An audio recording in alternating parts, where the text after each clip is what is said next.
নন্দীগ্রামে ভোট প্রচারের ছবি রাখবো আপনাদের সামনে। শুভেন্দু অধিকারী তিনি ভোট প্রচারে বেরিয়েছেন, বয়ানে জনসংযোগ করছেন, সাধারণ মানুষের সঙ্গে কথা বলছেন শুভেন্দু অধিকারী। নন্দীগ্রামে শুভেন্দু অধিকারী তিনি একেবারে মিছিল করছেন, পদযাত্রা করছেন, সাধারণ মানুষের সঙ্গে কথা বলছেন শুভেন্দু অধিকারী।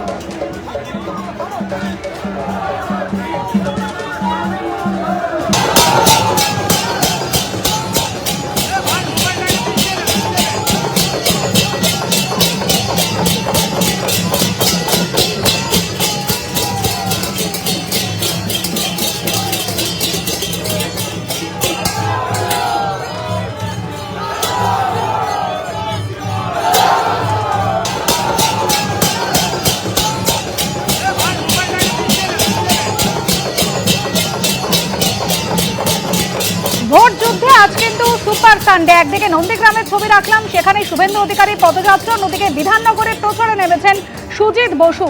রাজারহাট, গোপালপুর তরুণ জ্যোতি তিওয়ারি তিনিও কিন্তু প্রচার সারছেন। শ্যামপুকুরে শশী পাজা তিনি জনসংযোগে ব্যস্ত, সাধারণ মানুষের বাড়ি বাড়ি যাচ্ছেন, কথা বলছেন। অন্যদিকে শিলিগুড়ির বিধায়ক শঙ্কর ঘোষ তিনিও রবিবার সকালে ভোট প্রচারে।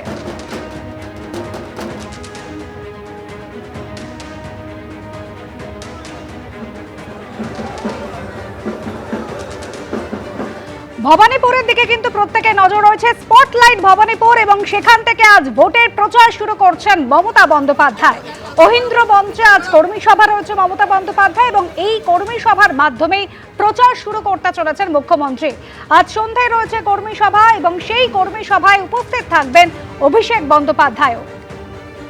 ভবানীপুর বিধানসভা কেন্দ্রে মমতা বন্দ্যোপাধ্যায় বনাম রাজ্যের বিরোধী দলনেতা শুভেন্দু অধিকারী, এবং সেই হেভিওয়েট ডুয়েলের আগে আজ থেকে ভবানীপুরে প্রচার শুরু করছেন মমতা বন্দ্যোপাধ্যায়। এর আগে আপনাদের দেখিয়েছি দেওয়াল লিখন কিন্তু শুরু হয়ে গিয়েছে, একদিকে বিজেপি, অন্যদিকে তৃণমূল কংগ্রেসেরও।